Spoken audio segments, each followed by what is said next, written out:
England are out of the World Cup. I'm not very happy with it. It's Adam as a podcast. I can't remember what episode we're on, but we're going to talk about this, shall we? So, it feels like England just lost the World Cup final because in all of our minds, let's be honest, we were already there. Now, I don't really like talking about football teams as we, but this is England. I am English. Technically, I'm eligible to play for the squad.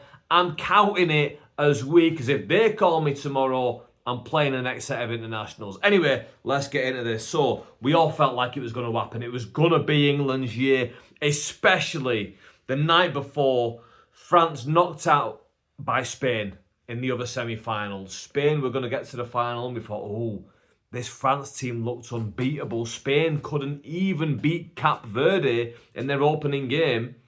Maybe this is going to be our year. Then what happens?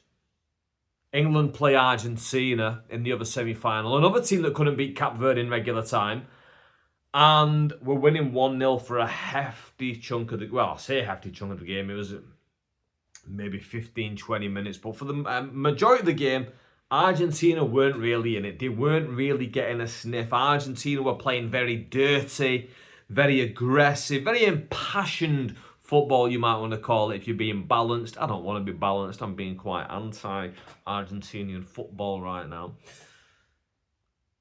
And it was such a disappointment watching this game. It was... Because when England get knocked out of a competition, you have that, especially the World Cup, you have that feeling of, that's it for another 4 years now. We wait and we wait and we wait, and that's it for another 4 years. Yeah, we love the Euros, and the Euros, if England can win that in 2 years' time, will be great, but it's not the World Cup. The World Cup is the be-all and end-all for football, in my opinion. Like, and most people prefer club football. I don't. For me, it's the World Cup. If we're cancelling football for good, and you go, right, we give you one more competition to watch, even though it's less games, I'll watch the World Cup. I'm watching the World Cup. We'll call it the qualifiers as well. Whatever, that's my thing. Anyway, England go 1-0. In fact, go on. Let's talk about the full tournament. I've got my laptop loaded up here in front of me because I am so raging. I want to talk about this in depth. Now, we've got the England team in front of me right here. Let's talk about it from beginning to end. England team for starters now. A few glaring omissions from this England side. Who didn't make the squad? Phil Foden didn't make the squad. He's not in great form. I'll be honest, I was slightly surprised, but I didn't have a major problem with Phil Foden not getting in this team. Cole Palmer didn't get in this team. Again, not really in form. So I would have liked to have seen him in the team, to be completely honest with you, but the fact that we've not got him there, again, it's not the end of the world for me. I guess we've got other options in the areas that Cole Palmer would play in. Not a major issue. Harry Maguire wasn't in the team. Now, a lot of people were complaining about Harry Maguire not being in the team. I wasn't really surprised at all. Harry Maguire, to be fair to him, he has his best performances in an England shirt. But is he really one of England's best defenders? I don't know. Maybe we could have done with him, maybe not.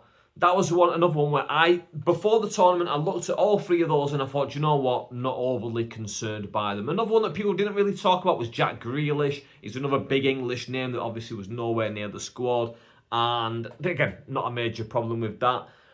The one player that I thought had an outside to decent chance of getting in the team because he was in really good form at the end of the season and didn't make the squad, Miles Lewis-Skelly. I thought Miles Lewis-Skelly, the fact that he's been playing centre mid for Arsenal the back end of the season, really helped to get them over the line and helped to get them the Premier League for the first time in 21 years, whatever it was. I'm losing track of life now. 2004. I think that was the last time, 2004.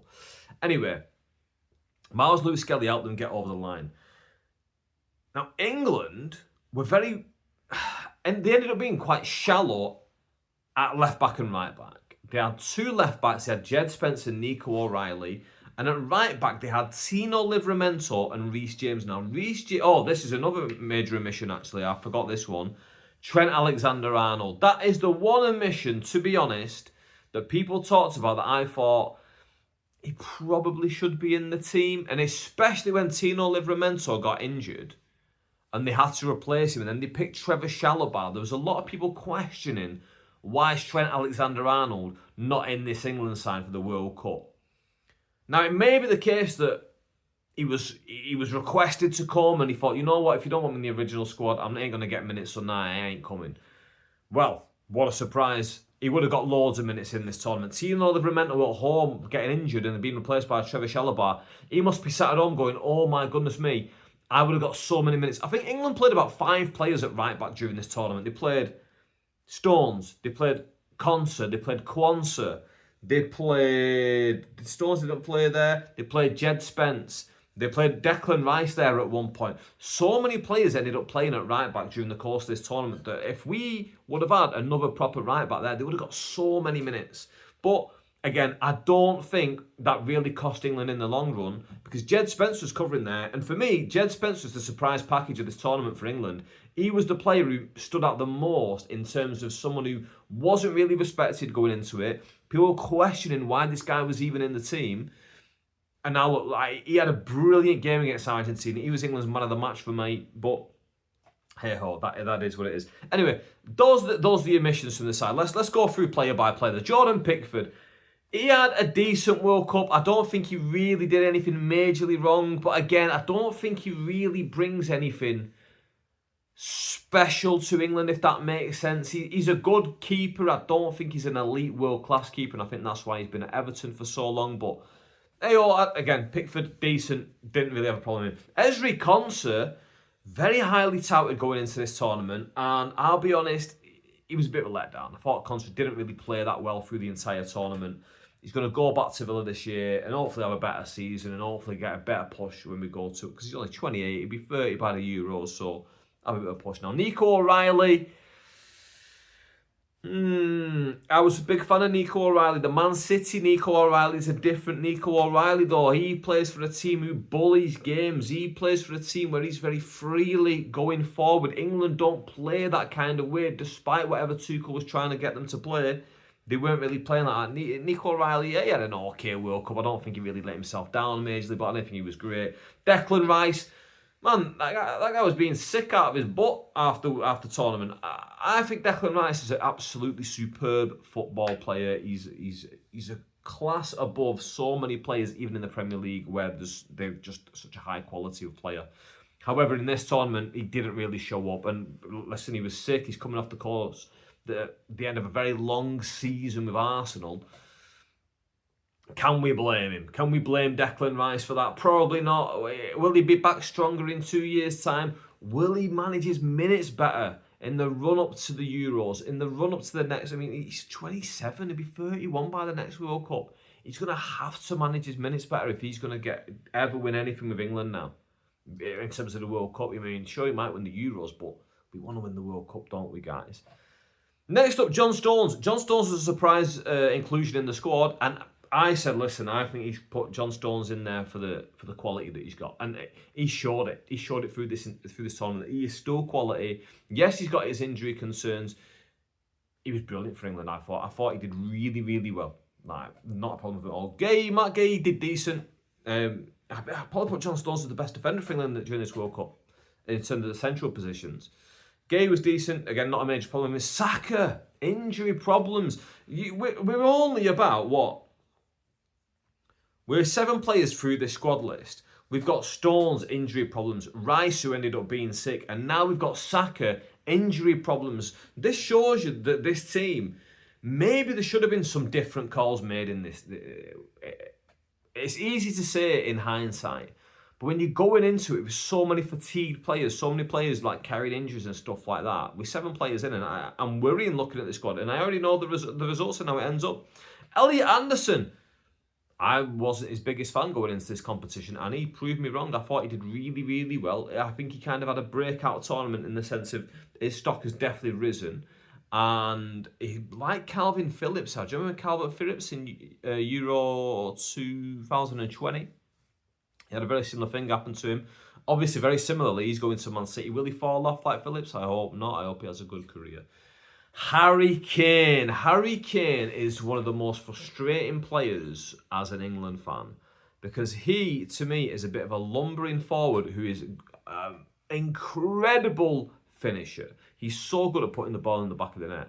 So why is he running into a CDM position about 40 yards away from where I want him to be to come and collect the ball and help recycle the ball? No, that's why we've got two midfielders in there. That's what Rice is for. That's what Anderson's for. Even Bellingham can drop in there. We don't need you, Harry Kane, going and doing that. He wants to be involved in the play a little bit too much. He does help sometimes with through balls from the back, which led to the England goal against Argentina. But we want him scoring the goals. We want him up there at every possible moment. So if we can get the ball in that box, he's hammering it at the goalkeeper and he's making the goalkeeper worry. I thought Kane had a poor knockouts in this tournament. I wasn't overly pleased with him. And let's be honest, at age 32, is this his final major tournament? Should England just keep pushing on with him? Should the manager not say to him, listen, I do not want you anywhere near our half. Unless we're defending deep, I don't want you coming. If we got the ball, stay high. Give us an out ball. Let us look for you. Let us look for the wingers who can maybe whip one in and you can go and get in there because you're 40 yards high up the pitch rather than coming back for us. Don't like that from Harry Kane. Jude Bellingham. Jude Bellingham showed that he is the player that we think he is most of the time. And what I mean by that is, in the biggest game against Argentina, him and Harry Kane, these two world-class players who in their position we look at and go, they may be the best in the world in their position. We look at them and go, ooh, Messi floats in between both of their positions and showed what the real level is if you want to be that top level. It's the difference between playing FIFA, playing it on world-class mode and legendary mode. It's just two complete different levels that we're talking about here. Yes, Bellingham was world-class. Yes, he was brilliant when the teams were not as strong. But as we got deeper into the competition, I think he gets a little bit too involved probably with, you know, the back and forth with other players, and I like that about him. But if we're looking at his highlights for the Argentina game, and the highlight is him slapping the substitute on the back of the head after the game, I don't think that's a good signal for who's supposed to be your talismanic player, your best player going in for the next few years. So I think he needs to grow a little bit more. Marcus Rashford, he's been a bit of a punchline recently. I like Rashford. He didn't really get many chances to play in the World Cup. He started a couple of games, came off the bench a few times. He did okay, didn't really shine, and he's on the back end of his career, let's be honest. He's 28, feels like he's about 31. The way, when you look at him play, he doesn't look like someone who's in his athletic prime. He looks like someone who's drastically on the downturn. Is this Rashford's last major tournament? The thing is, I'm saying, is this person's last? Is this that person's last? Who's going to replace all these people? That's a big question as well. Trevor Chalobah, did he even get on the pitch? I can't remember. I don't think he got on the pitch. I mean, I don't remember him whatsoever. Dean Henderson, obviously backup goalkeeper. He's there just for that. And if we need him, he's going to be there. Jordan Henderson. A lot of people question, why is Jordan Henderson in the side? Why is Adam Wharton not in the side ahead of him? And I kind of go, I understand where people are coming from with that. The noise coming out of the England camp was that the players love him. The players love having him around. Well, a lot of people said, why not have him as a coach then? Bring him in as a coach. Well, he probably doesn't have his licenses and stuff like that. But bring him in as a social media guy. Whatever you want to bring him in as. That's what people were saying. I said, let's just see how it goes. He didn't give... He ended up being the biggest punchline of this England team during the World Cup, didn't he? Like, he came when the fans didn't want him. He played one game off the bench. I don't know if he even touched the ball much. And then he ended up breaking his arm, like, when celebrating after a game. And then that was essentially the end of his World Cup. And it was like, you've took someone who the players might love, and player power isn't all that Player power isn't all that, especially when you need to be a great collective. Sure, having someone like this around is good, but yeah, give him the login details for TikTok. Let him be a social media guy. Let's not bring him in as a centre mid. Big Dan Burn, 34-year-old. This guy was putting his 9-fingered heart on the line for England, and he really impressed me. Someone who I've got a lot of respect for coming out of this World Cup. He was a bit part player, not an ego about him. He will come on for the last few minutes. He'll help you defend and help you get over the line. For the most part, obviously not when it really, really counted against Argentina. But the thing is, it really, really counted until it stops really, really counting, right? Like, really, really counted against Mexico. Then you move on to the next game, and that game just forgotten about now because you passed it. Kobbie Mainoo didn't get on the pitch. A lot of Man United fans are crying out for him to get on the pitch. I didn't really have a problem with him not getting on the pitch, to be completely honest with you. There's never a time where I thought, oh, Kobbie Mainoo would really sort this out for England. Kobbie Mainoo would really do this. I didn't really think that whatsoever. I don't think that I think he's got a place in the squad, absolutely, but he doesn't really command that starting place. He doesn't really command a place off the bench specifically. Maybe in the last game there's a place for him. The substitutions were clearly wrong in the last game against Argentina. We can talk about that in a little bit more when we go through the matches. Morgan Rogers, he was all right.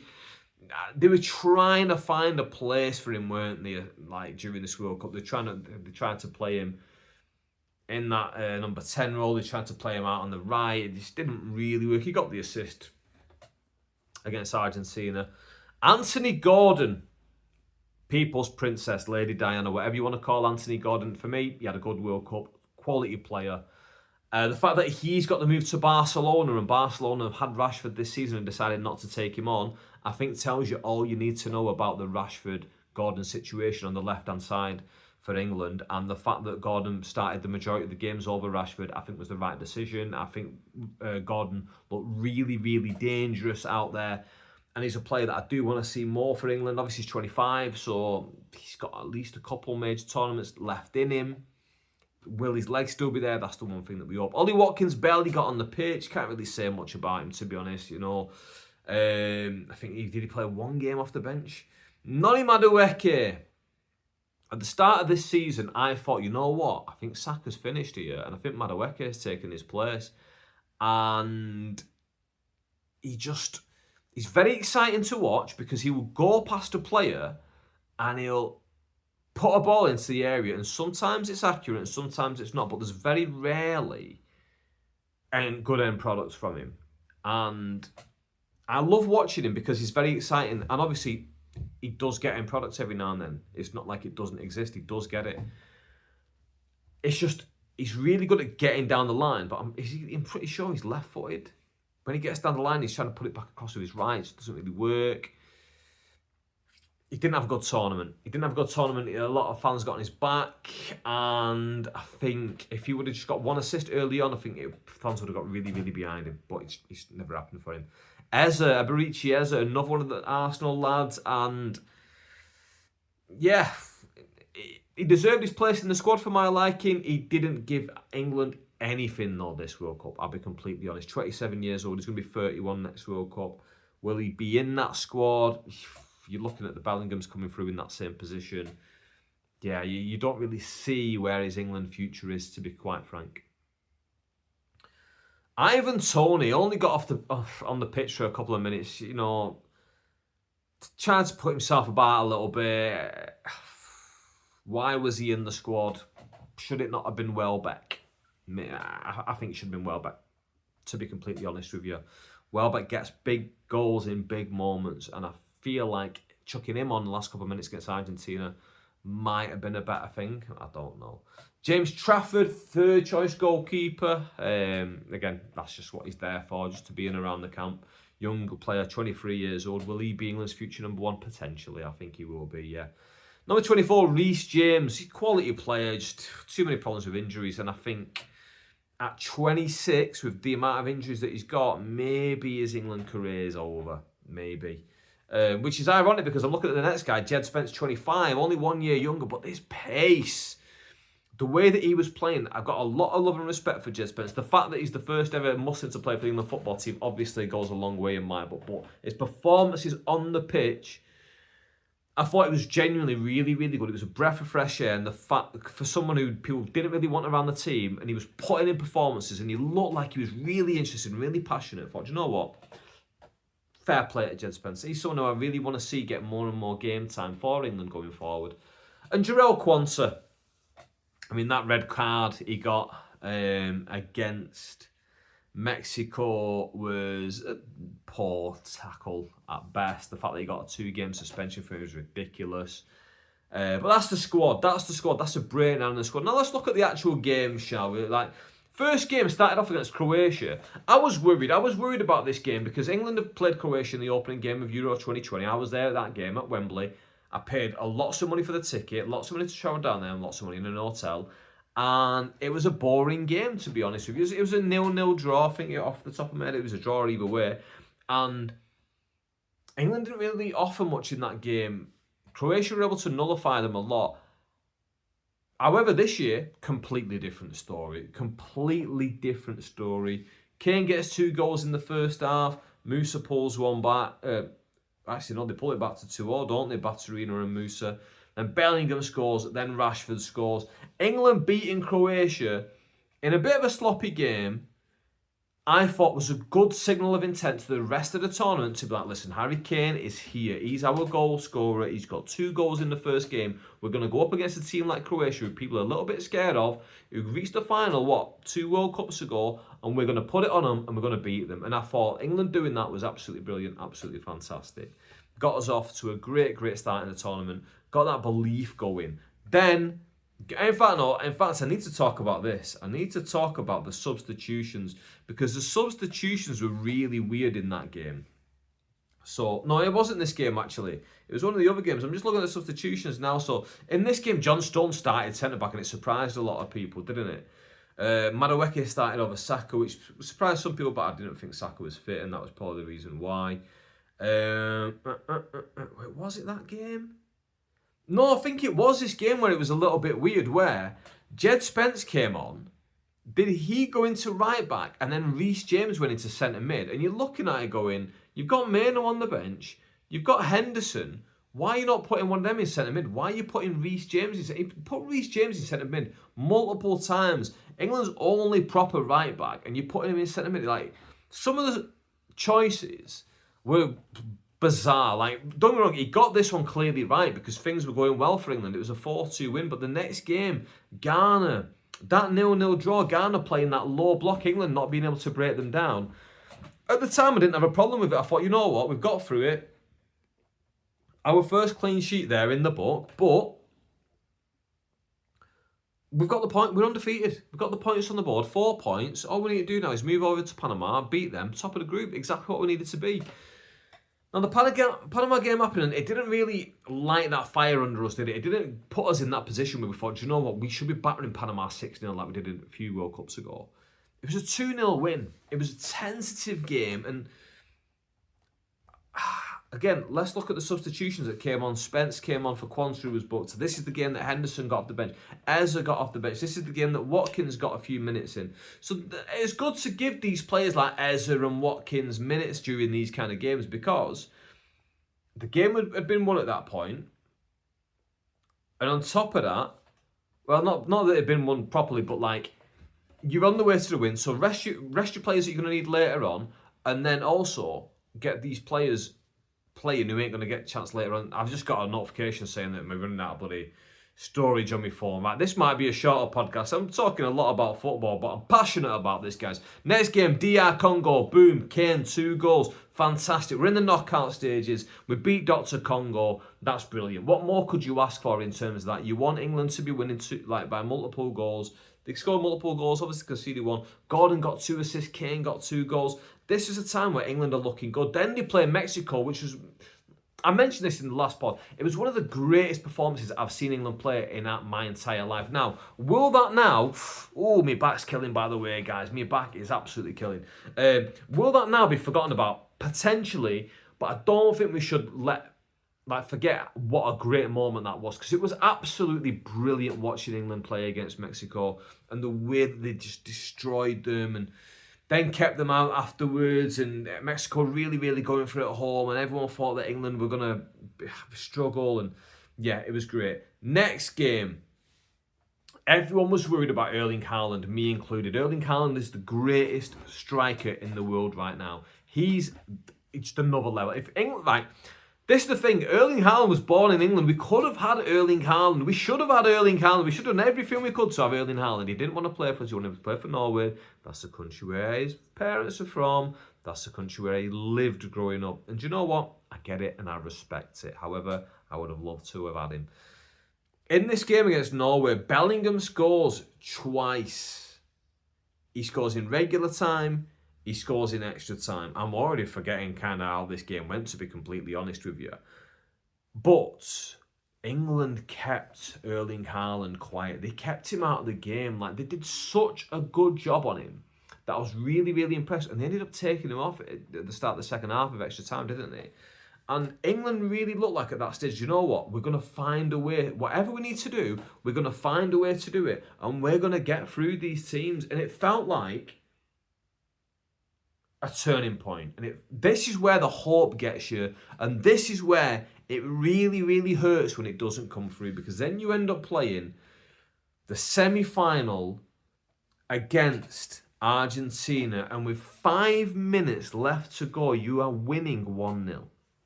You've taken the lead in the 55th minute when Rodgers crosses it to Gordon and it's 1-0. The substitutions in this game were dreadful. They were dreadful substitutions. Like, how do you even begin to describe them? The first one is he took Anthony Gordon, who got the assist, who was looking threatening. I didn't think he was looking like maybe he was. They took him off for Ezri Konsa, who'd not been having a good tournament. Who's the centre-back? Konsa came in and dropped into the defence. And now all of a sudden, you've got this attacking team that have gone 1-0 up and you're making it defensive. And then the next two substitutions was Reece James off for Dan Burn and Nico O'Reilly on for Declan Rice. So now you've lost a centre midfielder, your left winger, and your right back, all who are forward-thinking players, for two centre-backs and a forward-thinking left-back. And that's where, 3 minutes later, Argentina get back into the game with an equaliser. They get that goal from Enzo Fernandez. And this is the difference between, like I was saying before, your Harry Kanes, your Declan Rices, your Jude Bellinghams, who are excellent players in their position, and a Lionel Messi, who is the all-time greatest footballer. He really showed in that, right? Because for the first hour, Jed Spence did a job on Lionel Messi. All the England players, they would double up on him, triple up on him, do what they needed to do to keep him quiet. England were doing a fantastic job. However, Lionel Messi is so good that he goes, right, where's the space? Oh, the space is out on the right-hand side. I'm going to just start drifting into that zone. And that's exactly what he starts to do. The corner, he plays from the corner, and they're doing this weird corner routine where he takes it short, and then they play it back to him, and then he tries to whip one in. This time, he ends up playing it outside of the area to Enzo Fernandez at Chelsea. And if you're a Chelsea fan and you get behind Enzo Fernandez after this, I don't know what to say. Enzo Fernandez scores. It's great glee in scoring against England. And Lionel Messi then, once again, from the right-hand side, whips across right into Arturo Martinez and puts it into the back of the net for 2-1. Now, Lionel Messi fouled Jed Spence in the build-up to this goal. Go back and watch it. He fouls Jed Spence in the build-up to this goal, and VAR don't even look at it and they don't pull it back. Now, listen, I'm not one of these players to go, if it wasn't for that VAR, one of these players, I'm talking like I'm a player. I'm not one of these fans who go, listen, if it wasn't for VAR, we would have wanted to do it. No. Argentina were the much the better side. The substitutions really made it so that Argentina could be the better side. And they were the better side, and they were much superior to England when you look at the full game. Argentina deserved to go through. But he does foul Jed Spence in the build-up to that goal about 10 seconds before it goes in. And VAR don't look at it and they don't pull it back. So it's frustrating, absolutely frustrating. But Argentina were the better team. And it's upsetting that they were the better team because we went into the game with so much belief You look at that back end of the game. Let's just talk about it from an hour. So 55 minutes, Anthony Gordon scores. You've got a few Argentina players on a yellow card. Let's just have a look at them, what time they went off. So you have Lisandro Martinez, who got booked on the 42nd minute. And then he doesn't get subbed to the 72nd minute. And Christian Romero's booked as well. For me, when you have got players, opposition players on a yellow card, you want to bring on attacking, fast players who are going to run at them and going to really put them under pressure. Now, that's not Harry Kane. Now, I saw someone else say this, so this isn't even my answer, but once I heard it, I thought it might have been Joe Cole who said it. No, it wasn't. It was Ali McCoy. He said, put Rashford on instead. And do you know what? As soon as he said that, I thought, Rashford through the middle instead of Harry Kane. Let's get the ball up to him. Let's get him running at those defenders. Can you imagine him running at Martinez and Romero? There's very easily a yellow card in there. On top of that, put Madueke on the right. Bring Madueke on instead of Rodgers. Rodgers, he had an alright game. Like I said, I thought he had a poor tournament overall. Didn't think he added much. But he actually had a good game.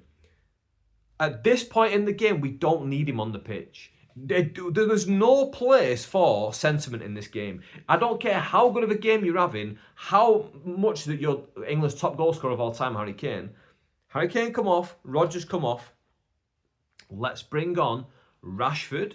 Let's bring on Madueke and let's run at those defenders. It's easy to say with the benefit of hindsight. It's easy to say when you're an armchair fan. When you're sat at home, you're an armchair coach, whatever you want to call it. It's easy for me to say these things, but these are the things that we should have been doing in this game. And it's frustrating as an England fan who's someone who's emotionally invested to see them just go out and in such a whimper and just they invited all that pressure by bringing on so many defenders, taking away all. And then 96 minutes, then they bring on Tony and Rashford for like 3 minutes. And what are they supposed to do in that time? Way too late. They should have come on earlier. They should have really gone at Argentina. Thomas Tuchel's big thing was like, we're going to play fun football. We're going to play attacking football. We're going to really, really go for it. The way that this has now unfolded, it makes him look like such a hypocrite. He replaced Gareth Southgate, who was seen as too defensive. I don't remember Southgate ever doing anything like this, ever bringing on centre-backs for wingers and then losing the game. I don't remember this. It might have happened and I might have just blanked it from my memory because it's triggering for me. But I don't remember this ever happening. Thomas Tuchel, for me, he needs to go. I think he needs to go. And I would love to be proved wrong. I'd love for him to stay on and England win the Euros. But just for my money, he needs to go. Like, he's not provided us the kind of football that he said he was going to provide us. Now, does changing the manager mean that England are going to win the Euros? No, it doesn't mean that whatsoever. And the question should also be asked, do you want to win or do you want to play good football? Because that's a sliding scale between, because you can play great football and lose every game 4-3. You can win and scrape games 1-0. The Arsenal way from this season where everyone called Arsenal boring. Everyone said, oh, corner kicks this, corner kicks that. Well, when England was scoring from corners, all these people who hated them when Arsenal were doing it, and now they're loving it all of a sudden. When England are scraping through, the fans are loving it. If England would have scraped through this game 1-0 and played these like 8 defenders towards the end of the game and got through against Argentina, then they're up against Spain on Sunday. Then they do a job on Spain as well and they just sneak it 1-0. Maybe Rice puts in a corner and Harry Kane heads it in. Obviously, we would much prefer that as England fans. Obviously, that is what we would want. But I feel like now, because we are close, it's a major question to ask. I'm kind of backtracking on my Tuchel needs to go out theory. Do we keep Tuchel and say, right, we trust you, however, you need to be playing this attacking football. You need to get us over the line. If you do this again, you're out. You are gonzos. And we need to really get that across. Do we do that? Maybe that is the perfect answer, to be completely honest with you. Or do we just completely go with a new coach who wants to play free-flowing, attacking football, and then maybe we get knocked out in like the quarters or something like that, and we go out. I just don't want to see tepid football. I want to see England go all the way, and I want to see them win it by hook or by crook. But I feel like that's enough England talk. We've done 35 minutes of England talk this week. And for me, that's been the biggest thing this week, which is weird because this week was my birthday. I turned 38 years old. Woo! Happy birthday to me, Adam. And I didn't want to talk about that off the top. I've just had a lovely holiday in Malta, in Valetta in Malta. I had a lovely holiday. Spent 4 or 5 days there. I didn't want to talk about that. I wanted to talk about this football, what I saw, what I witnessed, what I've experienced, what I felt. Because that's the interesting thing for me. Like England playing the way that they did and seeing all this stuff. Yeah. But anyway, it's my 38th birthday. I feel like I'm getting older. I'm telling you now, guys, my back, I don't know what I've done to my back. I do not know. Let me get comfy, guys. Oh, there we go. I don't know what I've done to my back, guys. I don't know what I've done to it. I'm leaning back now. I'm getting it comfy as I can. Oh, I was hobbling around Valetta some of these days. I was hobbling around Malta some of these days. And my back absolutely haggard right now. So I feel like I'm going to need... The thing, I'm wary of pain medication because I know how addictive they are. I'm a massive wrestling fan growing up. How many of my heroes growing up abused them, ended up passing away because they got addicted to them. So I'm very wary of pain medication because of that reason. But I feel like I need to go to a specialist or something. I need to get them to sort me out because this right now it's not ideal, guys. It's not ideal feeling this way, and it hurts a lot. And if you see me hobbling around the next few weeks, mind your business.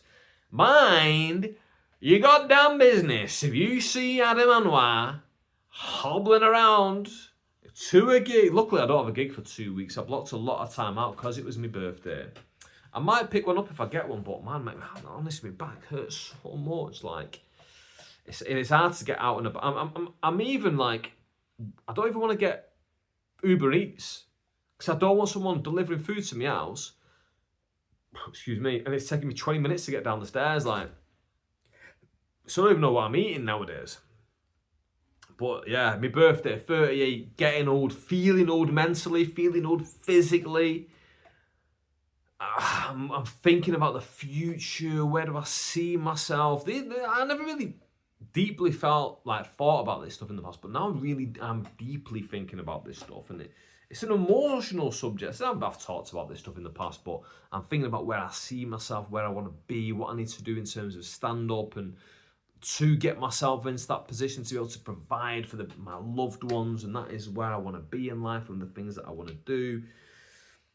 My back's holding me back. But let's talk about Malta. Actually, Malta. Oh my goodness me! Like, I've heard of Malta. Of course, I've heard of Malta. I'm a football fan. I know every country on the map, especially the ones England have played against. We're not going back into football yet, especially not this episode. But I never really thought about it that much. Honestly, it is beautiful. Malta is one of the most surprisingly beautiful place I've ever been to. And it's part way between Italy and North Africa. And culturally, that is exactly how they are. Like, it's a very European place, whilst also has very strong North African vibes. Like, so I did like a bus tour and we went around like outside of Valetta to like some of the other towns, and there's places with like Arabic names like Medina, Rabat. Obviously, Medina's in Saudi Arabia and Rabat's in Morocco. But you look at the architecture when you're driving around, and you look at it, you could be in Morocco. It looks so similar.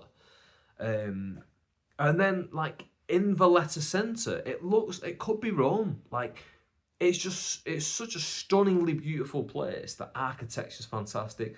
The coastline, like the views and all that kind of stuff. They've not really ruined it with a lot of Western stuff. Like for example, in Valetta, I saw one McDonald's, I saw a Starbucks, I saw maybe one thing of every one of these major brands. But it's not like when you go to other places and it's like you go to Manchester, there's probably how many McDonald's is in Manchester? Like, it's just this consumerism all over the place. it didn't feel like it to that extent. It felt like a lot more of a touristy kind of place, but without that kind of consumerism really being rammed down your throat. But yeah, very much surprised by it. Very much enjoyed my time there. Unfortunately, I left Thursday morning. There was actually some Europa Conference League qualifiers on the Thursday night in Malta, and it's such a